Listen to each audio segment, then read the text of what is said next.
Welcome to தமிழன் tips channel. இன்றைக்கி நம்ம தொண்டை கரகரப்பு, சளி, இருமலை போக்கக்கூடிய மிளகு, மஞ்சள் சேர்ந்த ஒரு பால் எப்படி ரெடி பண்ணுறது அப்படின்றது தான் பார்க்க போகிறோம். இது வந்து கொரோனா காலத்தில் நமக்கு நம்மளோட இம்யூனிட்டியை அதிகப்படுத்துறதுக்கு ரொம்பவே யூஸ்ஃபுல்லாக இருக்கும். வாங்க வீடியோக்குள்ளே போகலாம்.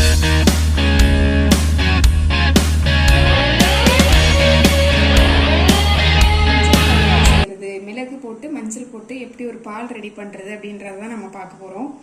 இது வந்து நம்மளோட உடம்புல உள்ள சளி ப்ராப்ளம் எல்லாத்தையும் வந்து இது போக்கிடும். நம்மளோட நுரையீரல்லேருந்து தொண்டையிலேருந்து நுரையீரல் வரைக்கும் நமக்கு வந்து என்னென்ன இன்ஃபெக்ஷன் ஆகியிருந்தாலும் இது வந்து நமக்கு குணப்படுத்தும். இதை வந்து நம்ம எப்படி தயாரிக்கிறது அப்படின்றத பார்க்க போகிறோம். இதுக்கு வந்து ரொம்ப எந்த ஒரு பொருளுமே தேவை கிடையாது. நம்ம வீட்டில் இருக்கக்கூடிய மிளகு, மஞ்சள் தூள், நாட்டு சக்கரை வச்சு இதை வந்து செய்ய போகிறோம். நம்ம வந்து பால் இது வந்து மிளகு கலப்படம் இல்லாமல் எடுத்துக்கணும்.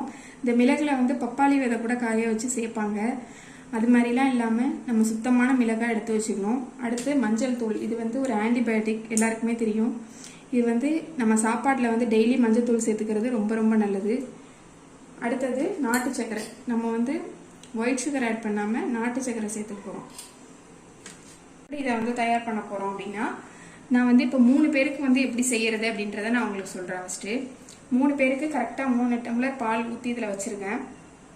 இதை வந்து நான் ஆல்ரெடி வந்து என்ன பண்ணியிருக்கேன், மிளகு வந்து கொஞ்சம் நுணுக்கி வச்சுருக்கேன். இந்த மிளகை வந்து இதில் போட போகிறேன். போட்டுட்டு 2 டீஸ்பூன் மிளகு போட்டிருக்கேன், ஒரு 1.5 டீஸ்பூன் மஞ்சள் தூள் போட்டிருக்கேன்.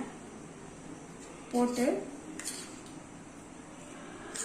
ஒரு 3 டீஸ்பூன் நாட்டு சக்கரை சேர்க்க போகிறேன். உங்களுக்கு தேவையான அளவு சேர்த்துக்கலாம். போட்டு நல்லா ஹை ஃப்ளேமில் நம்ம ஸ்டவ்வை வச்சிட்டோம் அப்படின்னா அது நல்லா கொதிச்சு அந்த மஞ்சள் தூள், அந்த பெப்பரோட காரம் எல்லாமே அதில் வந்து இறங்குற வரைக்கும் நல்லா கொதிக்கணும். அது நம்ம போட்டோன்னே இறக்கிட்டோம்னா அதில் உள்ள பெனிஃபிட்ஸ்லாம் வந்து அதில் வந்து சேராது. அதனால் வந்து அது நல்லா கொதிச்சு அதில் உள்ள சாரெல்லாம் வந்து அதில் இறங்கணும். அதில் உள்ள காரத்தன்மை எல்லாமே அதில் இறங்கணும். அந்த பாலில் இறங்கினதுக்கு அப்புறமா நம்ம வந்து இதை இறக்கணும். அது வரைக்கும் இது நல்லா கொதிச்சுட்டே இருக்கணும். நம்ம வந்து மிளகு, மஞ்சள் தூள் வந்து ரொம்ப மெயினான ஒரு இது. நம்ம அஞ்சரை பெட்டின்னு அந்த காலத்தில் வந்து என்னத்துக்கு வந்து எடுத்து வச்சுருக்காங்கன்னா, அதில் இருக்கக்கூடிய பொருளை வந்து நம்ம டெய்லி சாப்பாட்டில் சேர்த்துக்கணும்.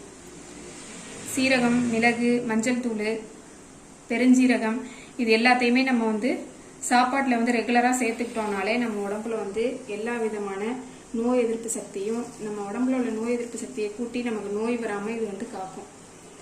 அதனால மஞ்சள் தூள்லாம் நம்ம வந்து கொஞ்சமாக சேர்த்துக்கணும், நிறையவும் சேர்த்துக்க சூடு. டெய்லி ஆனால் கொஞ்சம் கொஞ்சம் நம்ம சேர்த்துக்கிறது நல்லது சாப்பாட்டில். இது வந்து இன்னொரு பாத்திரத்தில் இப்போ வடிகட்டி நம்ம எடுத்துக்க போகிறோம்.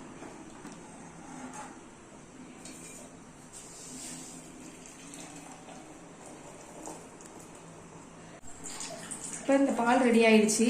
இந்த பால் வந்து எப்படின்னா, டெய்லி வந்து நம்ம வந்து சாப்பிட்டதுக்கப்புறம் யூஸ்வலாக பால், காஃபி இதெல்லாம் வந்து குடிச்சிட்டு படுப்போம்.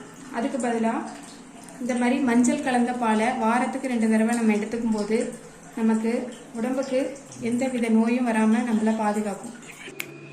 இது போன்ற எளிய பயனுள்ள மருத்துவ குறிப்புகளை தெரிந்து கொள்ள தமிழன் டிப்ஸ் சேனலை மறக்காமல் சப்ஸ்கிரைப் பண்ணுங்கள்.